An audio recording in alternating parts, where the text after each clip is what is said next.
చాలా బాధగా ఆవేదనతో కూడుకున్నటువంటి అంశం ఈరోజు. స్వయంగా జగన్మోహన్ రెడ్డి గారి ప్రభుత్వం పత్రికల్లో వాళ్ళు చాలా గొప్పగా,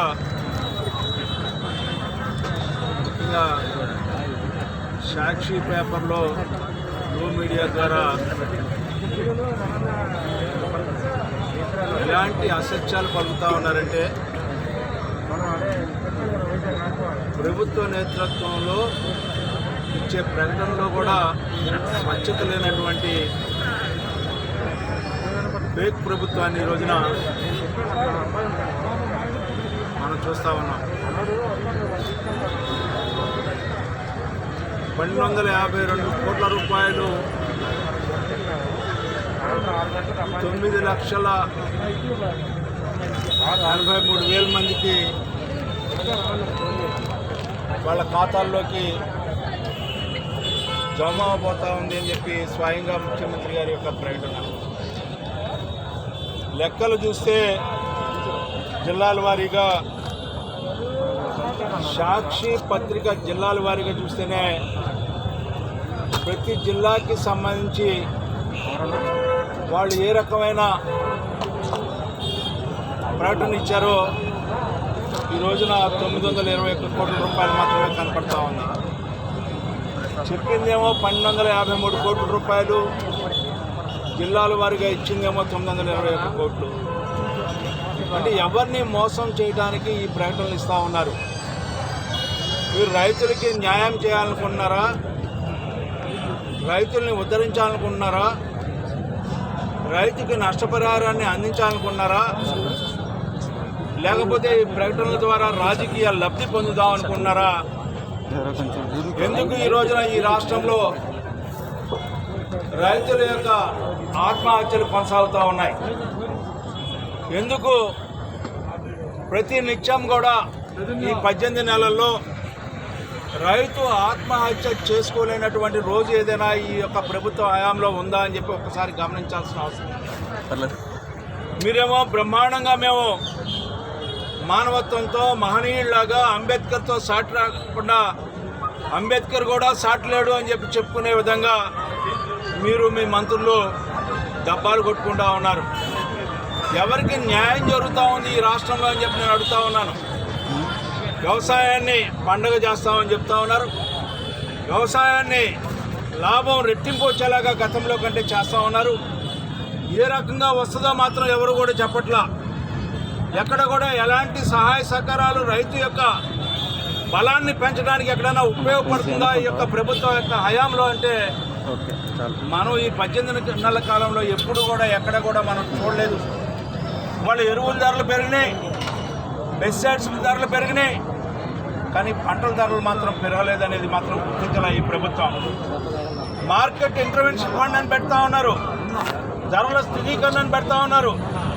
గత ప్రభుత్వం రైతు బంధు ద్వారా రుణ సౌకర్యాన్ని కలగజేస్తే రైతాంగానికి ఈ 18 నెలల కాలంలో రైతులకు ఎక్కడైనా సరే రైతు బంధు పథకాన్ని అమలు చేసిన విధానం ఏదైనా ఉందా అని చెప్పి నేను అడుగుతా ఉన్నా. అంతేకాదు గత ప్రభుత్వంలో యాంత్రీకరణ కావాల్సిన వాళ్ళకి కావాల్సినట్టుగా ఒక ట్రాక్టర్ కావాలంటే ట్రాక్టర్ ఇచ్చాం, స్ప్రేయర్ కావాలంటే స్ప్రేయర్ ఇచ్చాం, ఆయిల్ ఇంజిన్ కావాలంటే ఆయిల్ ఇంజిన్ ఇచ్చాం, అదేవిధంగా రొటావేటర్ కావాలంటే రొటావేటర్ ఇచ్చాం, లేదా హార్వెస్టర్ కావాలంటే హార్వెస్టర్ ఇచ్చాం. ఆ రకంగా యాంత్రీకరణ ద్వారా ఈనాడు రైతు బలోపేతమై వ్యవసాయం మీద మక్కువ పెంచుకొని వ్యవసాయంలో లాభసాటిగా ఉండేలాగా ఒక ప్రయత్నానికి నాంది పలికితే దాన్ని ఈ రోజున నీరు గార్చిన ప్రభుత్వం ఏదైనా ఉంది అంటే ఈ 18 నెలల్లో కనీసం ఎక్కడైనా ఏ యాంత్రీకరణ వస్తువు ఏదైనా రైతు తన వ్యవసాయాన్ని యాంత్రీకరణ ద్వారా రెట్టింపు ఆదాయాన్ని చేసుకోవడానికి ఎక్కడైనా మీకు సహాయపడ్డారా అని చెప్పి డ్రిప్ ఇరిగేషన్ ఎక్కడైనా ఇచ్చారా? లేదా స్ప్రింక్లర్ ఇరిగేషన్ ఎక్కడైనా ప్రవేశపెట్టారా? అప్లాండ్ ఏరియాల్లో ఎక్కడైనా సరే గతంలో నీటి చుక్క లేని చోటు కూడా ఒక్క నీటి చుక్కతో వ్యవసాయం చేసుకొని అధిక ఉత్పత్తుల్ని పెంచుకోవడానికి గత ప్రభుత్వం సహాయపడితే ఈ ప్రభుత్వమైనా ఆ రకంగా సహాయపడిందని చెప్తున్నాను. ఇవాళ ప్రకృతి వైపరీత్యం ద్వారా నష్టపోయిన రైతాంగానికి గత ప్రభుత్వంలో ఎంతైతే క్లెయిమ్ ఉందో ఆ క్లెయిమ్ని 100% పే చేసిన గత ప్రభుత్వం అయితే ఈనాడు మీరు ఇచ్చిన క్లెయిము 1891 రూపాయలు క్లెయిమ్ ఉంటే ఇవాళ మీరు ఇచ్చింది 921 రూపాయలంటే 921 కోట్ల రూపాయలంటే 50% కూడా ఈనటువంటి ప్రభుత్వం ఈనాటి ప్రభుత్వం అని చెప్పి మోసపూరితమైన ప్రభుత్వం అని చెప్పి ఈనాడు చెప్పక తప్పదు. ఇది ఒక ఫేక్ ప్రభుత్వం. ఇవాళ మాటల గారడితో రాజకీయం చేసుకుంటూ బతుకుతా ఉన్నారు తప్పితే ఏ ఒక్కరికి కూడా న్యాయపరంగా ధర్మపరంగా వారికి సహాయం చేసి వారి జీవితాల్లో వెలుగును నింపాలనే ప్రయత్నం మాత్రం ఈ ప్రభుత్వ హయాంలో జరగట్లేదని చెప్పి చెప్పడానికి ఎన్నో ఉదాహరణలు అని చెప్పి నేను మనవి చేసుకుంటా ఉన్నాను. దాదాపు 15,000 కేంద్రాలు రైతు భరోసా కేంద్రాలని బ్రహ్మాండంగా రంగులు వేసుకున్నారు. మీ పార్టీ రంగులు బ్రహ్మాండంగా రైతులకు ఉపయోగపడతా ఉన్నారు. ఈ 18 నెలల కాలంలో ఏ ఒక్క రైతు భరోసా కేంద్రం ద్వారా ఒక్క గింజ సహాయం జరిగిందా అని చెప్పి రైతుకి నేను అడుగుతా ఉన్నా. నేను చెప్పే మాటలు కాదు. ఈనాడు ఏ ఊరు వెళ్ళినా కూడా మీ అందరూ ఒక కింద సామాన్య కార్యకర్త నుంచి ముఖ్యమంత్రి వరకు వెళ్ళి నిలబడండి. మీకు ఎన్ని ప్రశ్నలు ఎదురవుతాయో అని చెప్పి ఈ సందర్భంగా నేను మిమ్మల్ని ప్రశ్నిస్తా ఉన్నా. ఎవరికైనా సరే మీరు ఎన్నికల ముందల కౌలు రైతులకు ఏ రకమైన సహాయం చేస్తామని చెప్పారు. మీ అందరూ కూడా ఏ రకంగా ఆదుకుంటామని చెప్పారు. గత ప్రభుత్వంలో గుర్తించిన కౌలు రైతులకు కూడా తిరిగి రెన్యూవల్ చేయకుండా వాళ్ళ కౌలుదారు కార్డుల్ని పక్కకి నెట్టేసి కేవలం 1,58,000 కార్డులు ఇచ్చి ఇవాళ పైగా 95% రుణాలు ఇప్పించాము బ్యాంకుల ద్వారా అని చెప్పి ముఖ్యమంత్రి స్వయంగా అబద్ధం ఆడితే ఇవాళ రైతుల యొక్క పరిస్థితి ఏ రకంగా ఉందో చెప్పుకోవడానికి వీళ్ళైనటువంటి పరిస్థితి. అమ్ముకోపోతే అడవి, కొనబోతే కొరివిలాగా ఈ రారు ముందు ఈ రోజున ఈ రోజు దీక్షా కార్యక్రమానికి మద్దతు తెలిపేటప్పుడు వచ్చినటువంటి దేవినేని ఉమ్మ గారికి ఈ రోజున ఇలాంటి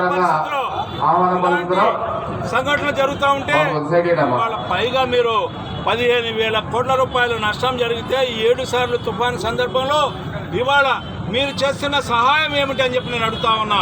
ఒక కౌలు రైతుకి ఇచ్చారా, లేకపోతే ఏ రైతన్నకైనా ఇచ్చారా? ఇవాళ రైతు భరోసా పేరుతో కేవలం 6,500 రూపాయలు బ్యాంకుల్లో అప్పుడప్పుడు వేసి 2,000 వేసి ఇవాళ మేము రైతులకి న్యాయం చేస్తున్నాం అని చెప్పే ఈ ప్రభుత్వం ఈ రోజున రైతులను ఆదుకునే ప్రభుత్వం అని చెప్పి నేను అడుగుతా ఉన్నాను.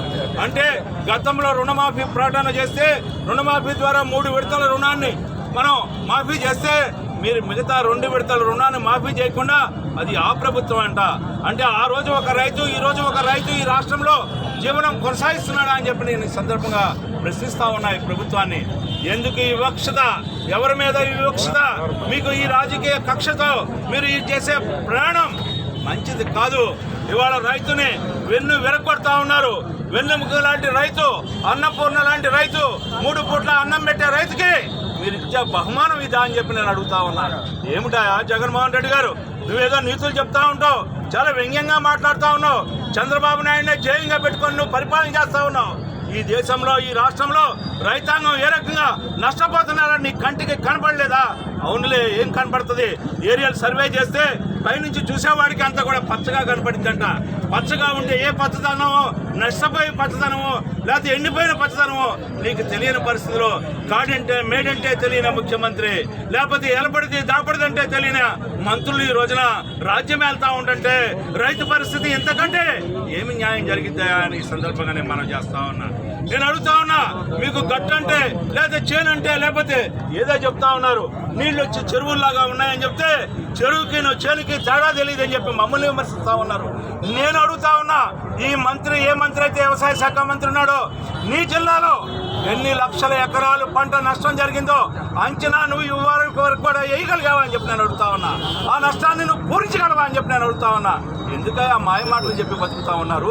ఎవరి కోసమయ్యా ఈ మాయ మాటలు? ఇవాళ నా కోసమో చంద్రబాబు నాయుడు కోసమో నువ్వు మాయ మాటలు చెప్పొచ్చు, కానీ ఇవాళ నష్టం జరిగిన రైతాంగం కోసం నువ్వు మాయ మాటలు చెప్తే ఇవాళ ఆ వేడిలో మీ అందరూ కొట్టుకుపోయే, ఆ వేదంలో మీ అందరూ కొట్టుకుపోయే పరిస్థితి ఈ రోజున దాపరిచింది అని చెప్పి మనం చేస్తా ఉన్నా. ఇవాళ మీరు ఊళ్ళు తిరగండి, దమ్ముంటే దాగి ఉంటే. ఇవాళ ప్రతి గ్రామం తిరిగి మేము న్యాయం చేశాము, మేము ఇంత నష్టపరిహారం ఇచ్చామని చెప్పి రమ్మన్నా ముఖ్యమంత్రినే, ఏ ఊరైనా సరే. ఇది నేను అడుగుతా ఉన్నా, ఛాలెంజ్ చేస్తా ఉన్నా. ఇవాళ మీరు ప్రజల్లోకి వచ్చి ఇవాళ మేము న్యాయం చేశామని చెప్పుకునే పరిస్థితి మీకుందా అని చెప్పి నేను అడుగుతా ఉన్నా. ఇవాళ దమ్ము ధైర్యం ఉంటే ఏ గ్రామమైనా వెళ్ళి నేను ప్రతి ఒక్కడికి న్యాయం చేశాను రైతుకి అని చెప్పి చెప్పే దమ్ము ఉందా ఈ ముఖ్యమంత్రికి అని చెప్పి ఈనాడు నేను ప్రశ్నిస్తా ఉన్నా.